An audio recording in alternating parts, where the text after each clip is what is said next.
niku salah setunggal perintah Allah salah akan niku derek sampun baginda Rasulullah sallallahu alaihi wasallam dan mudah-mudahan kita sedaya amanah kita baik amanah wajib utawi sunnah sahabat Nabi Allah subhanahu wa taala ya rabbal alamin. Salawat salam kita aturaken dumateng Nabi Muhammad sallallahu alaihi wasallam keluarga sahabat dan kita semua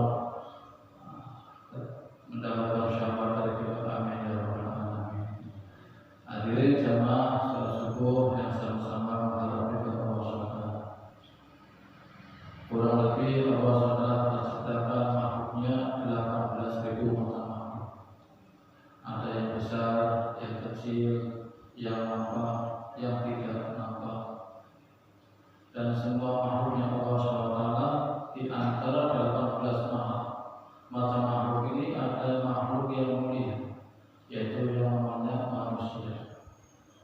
Sehingga Allah SWT sendiri katakan, laqad khalaqnal insana fi ahsani taqwim. Bahwa di antara makhluk, seluruh makhluk yang paling mulia adalah manusia. Maka ulama sampaikan manusia itu akan jadi mulia apabila manusia ini mau menjalankan apa yang menjadi perintah Allah Subhanahu wa taala. Manusia itu sendiri derajatnya akan ditinggikan lebih derajatnya para malaikat. Karena apa hadirin? Maka ulama sampaikan dari 18 macam makhluk itu, dari buah-buahan itu semua diciptakan untuk berkhidmat kepada manusia. Buah-buahan, hewan, ikan yang ada di lautan semua diciptakan untuk melayani manusia. Tetapi manusia itu sendiri Allah ciptakan bukan untuk dunia, tetapi untuk kampung akhirat. Sehingga diceritakan ada salah satu seorang santri tanya pada Pak Kiai. Maka kata santrinya, "Hai Pak Kiai, saya mau tanya, apa sih hukumnya babi?"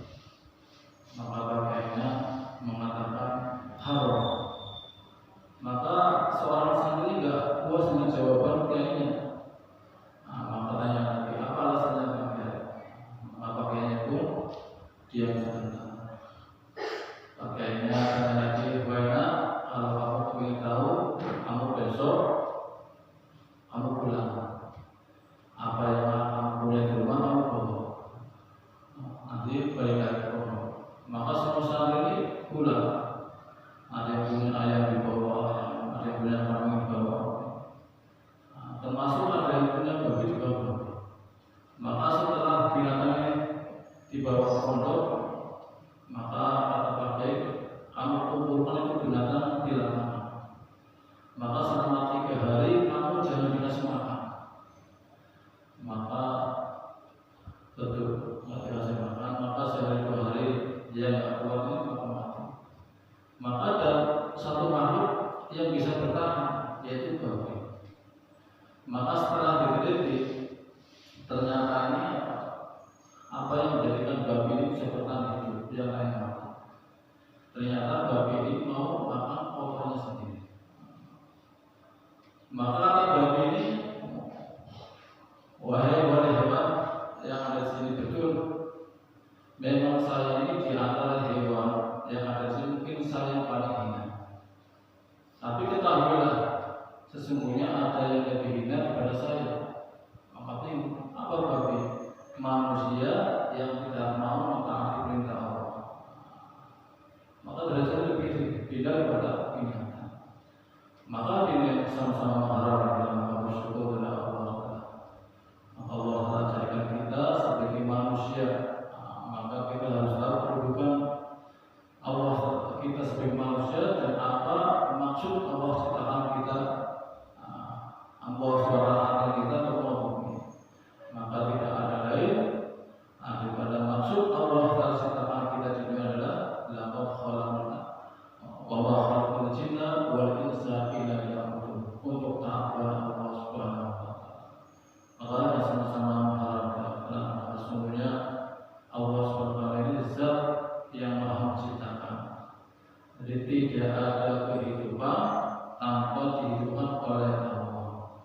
Begitupun Allah SWT yang maha mematikan, tidak ada kematian tanpa dimatikan oleh Allah SWT.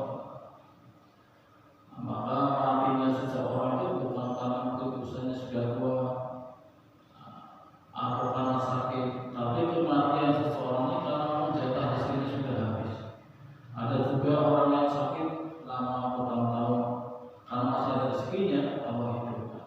Itu suatu bukti bahwa yang menghidupkan adalah Allah SWT dan yang mematikan adalah Allah SWT. Jadi maksud daripada kalimat iman la ilaha illallah yang sering kita dengarkan adalah bagaimana kita keluarkan keyakinan selain Allah SWT. Kita yakin hanya kepada Allah, kita meminta hanya kepada Allah, mengharap hanya kepada Allah, yang bisa memberi manfaat atau madarat hanya Allah. Maka seseorang tidak bisa merubah nasib manusia kalau Allah tidak menghendaki. Maka diceritakan ada Nabi Sulaiman alaihissalam ketika sedang berjalan-jalan, maka dia lihat seorang pemuda. Maka setelah dihampiri, dia kenalan, Assalamualaikum warahmatullahi wabarakatuh. Maka dia saudara, kamu siapa dan dari mana? Nama saya Sulaiman. Tapi yang saat ini semuanya bukan alim. Maka terbenak dalam pikiran Nabi Sulaiman, oh nama saya yang dari, tapi kok satu kenali. Maka ketika anak muda ini sedang saya lumpuh, maka Sulaiman masukkan emas dalam kalungnya. Maka setelah pemuda ini selesai saya lumpuh, maka dia pulang. Di tengah perjalanan hujan lebat beriringannya. Maka pemuda ini hujan gede, petirnya yang besar. Ini kalau saya terusin, nanti saya bisa kemana? Maka pemuda ditinggal, udah besok aja nanti kalau. Maka esok harinya Pak, setelah diperangi, ternyata pemuda sudah ada yang mati. Maka menjelang seminggu kemudian jalan-jalan ketemu masih ada lagi. Maka Raja sempat ini Sulaiman gimana? Kemarin dikasih emas, padahal itu ukuran emas itu buat nanggur serta cukup. Maka Raja Sulaiman mungkin belum ada rezekinya. Dicoba lagi. Maka dia beli buah semangka. Maka di dalam semangka itu ditaruh intan belia, dimasukkan. Maka itu panggil Sulaiman, ada apa Raja? Ini tolong, kamu terima semangka dari saya. Kamu terima kasih. Maka setelah selesai dari rumput, dia pulang sampai mikir. Ini saya kasih Raja semangka cuma satu, sementara anak saya banyak. Belum nanti tetangganya juga anak-anaknya takut, anak-anaknya keluar dari ribut. Maka Sulaiman tadi mampir dulu ke warung.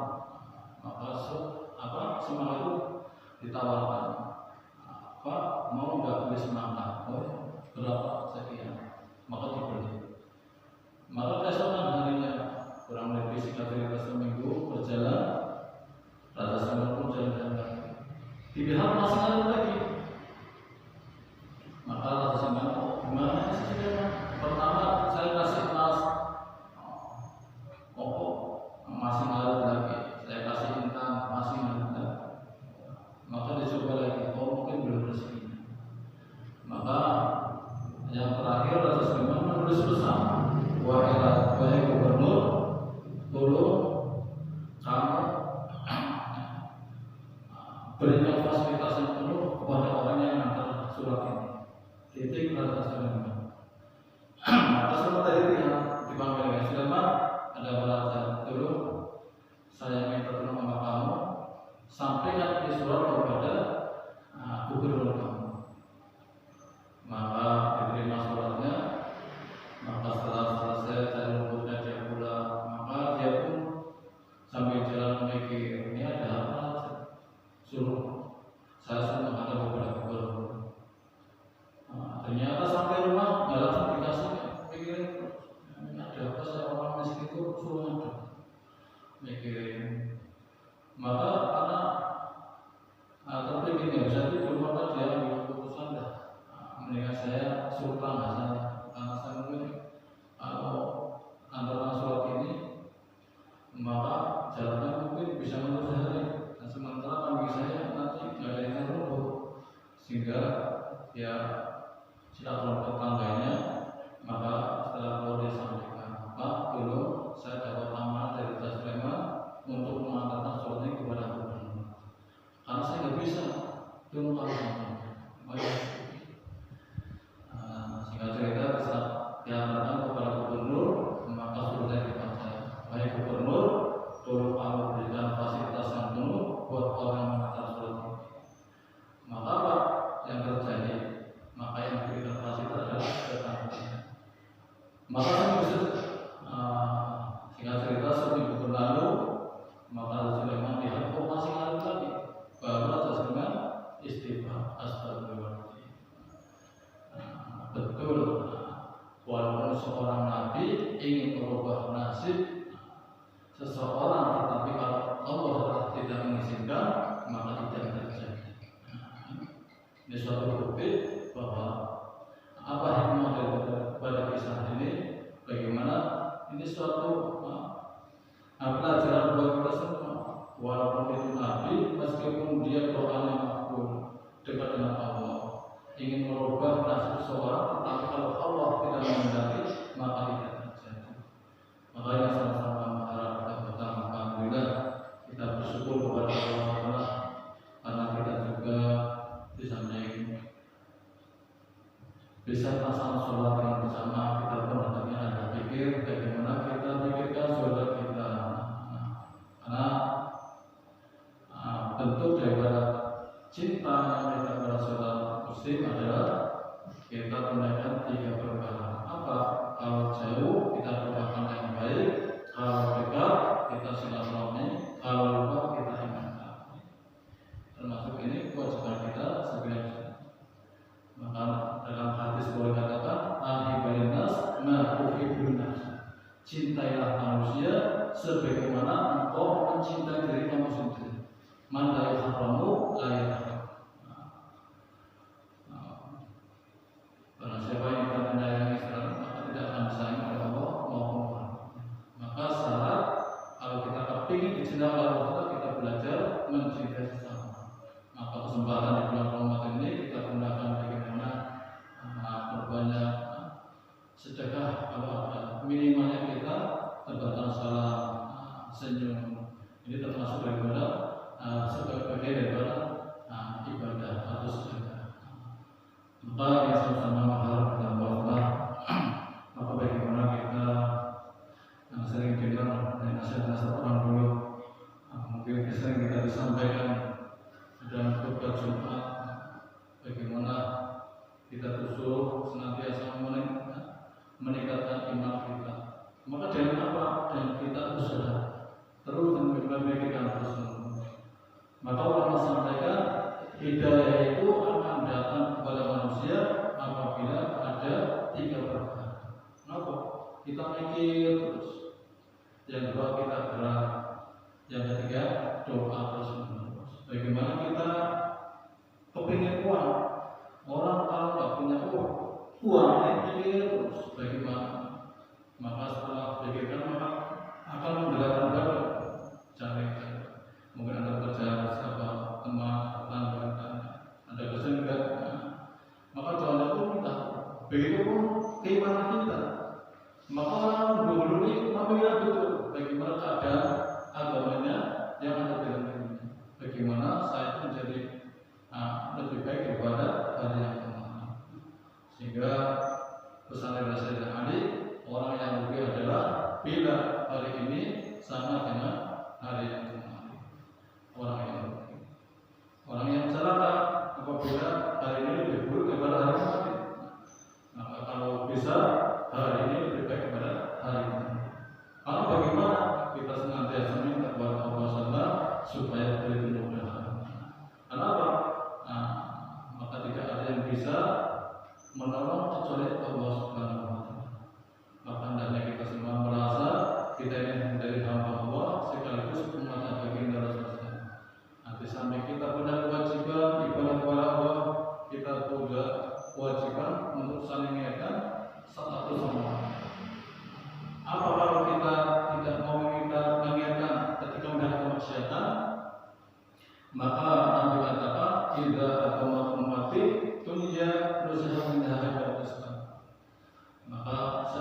seandainya umatku sudah mencintai dunia, maka akan dicabut daripada kehebatan Islam. Wa idza tarawat amrun bil ma'ruf wa tanhauna 'anil munkar. Dan seandainya umatku sudah enggak mau mengingatkan satu sama lain, maka Allah sudah haramkan kebenaran wahid. Wa idza tasabat ummati saqatat min ainina. Dan seandainya umatku sudah mencaci satu sama lain, mau menang sendiri, mau benar sendiri, maka Allah tidak pandang umat. Sehingga apabila kita berdoa, doanya tidak dikabul. Apabila kita meminta pertolongan, maka kita tidak dibantu. Dan ketika itu sudah terjadi, maka Allah akan berikan pemimpin yang zalim. Maka ulama sampaikan, di zaman akhir hari ini banyak fitnah-fitnah.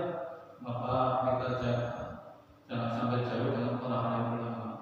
Kita tanyakan setiap apa saja, kita tanya dulu para ulama. Sehingga akan ada perbedaan. Yang paling penting hadirin, bagaimana kita itu dalam beramal semata-mata hanya mengharap ridha Allah. Karena amal yang kita maka sampai Nabi ini pernah berpesan kepada sahabat Mu'az. Maka ketika sahabat Mu'az ini mau diangkat menjadi gubernur, maka dia pun sebelum bertugas, dia sholat kepada Nabi, maka pun dia tanya, wahai Rasulullah, maka saya sebelum bekerja, sebelum saya dilantik, saya ingin minta nasihat dari engkau. Maka di antara nasihat Nabi kepada sahabat Mu'az, wahai Mu'az, jagalah keikhlasan dalam beramal. Karena sesungguhnya amal yang diiringi dengan rasa ikhlas akan mencukupi. Tapi sebaliknya, walaupun amal sebesar pun Uhud berupa emas, tidak diiringi dengan rasa ikhlas, maka Allah akan mengabaikan amal tersebut. Bahkan Allah akan mencamatkan amal tersebut. Bagaimana kita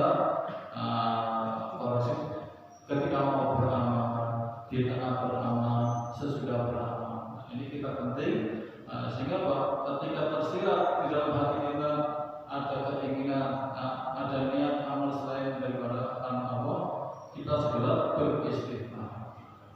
Maka sampai diceritakan ada orang yang memang amalnya berurusan amal. Maka ketika orang itu habis keluar di jalan, maka dia sebelum keluar ini dia pamitan sama Pak Kiai. Nah, saya hari ini mau keluar, saya minta doanya. Maka Pak Kiai pun berkata, kamu hati-hati di jalan, jangan lupa kamu niat belajar. Maka setelah dia selesai, dia pulang hajinya, dia pulang, maka musyawarah sama ibunya, Bu, saya ingin kenal Pak Kiai, tapi apa yang bisa dibawa?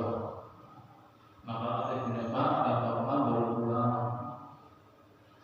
Ya kalau Bapak nggak malu, itu ada kelapa duit bawa, maka dibawa.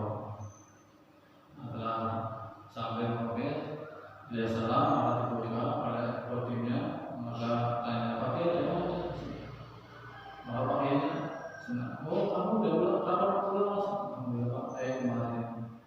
Cuma yang saya nggak bisa bawa, ini cuma kelapa diterima. Setelah ngobrol, bicara-bicara, dia pamit. Ternyata memang ulamanya juga orang baru. Ketika tamunya mau pamit pulang, dia pun paling berbiaya, ini tamu mau pulang. Ini turun, dibawain oleh. Ternyata pakai ini punyanya kambing, dibawa kambing.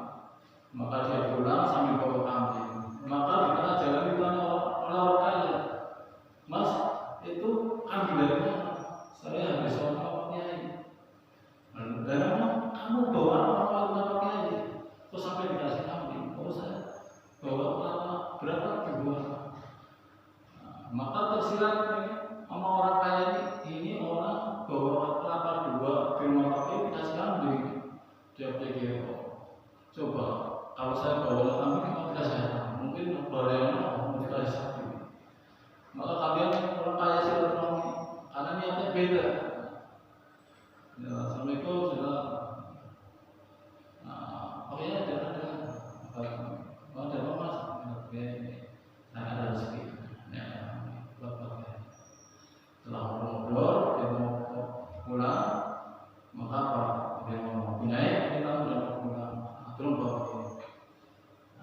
ternyata mau dibawa kelapa tadi yang dulu pulang dalam rombongan pakai gimana sih? Itu orang bawa kelapa pulangnya dikasih kambing. Nah, saya bawa kambing malah dikasih kelapa. Nah, ini hikmah daripada kita. Jadi kalau yang pertama suara ulama karena dia ikhlas. Dan orang yang kaya ini memang dia kepingin mengharap lain. Nah, sehingga kalau kamu yang tidak sesuai, maka dia akan beruntung. Maka kita pun dalam berdoa apa saja kita semata-mata karena Allah, termasuk kerja kita. Nah, kita niatnya apa? Jangan mencari rezeki.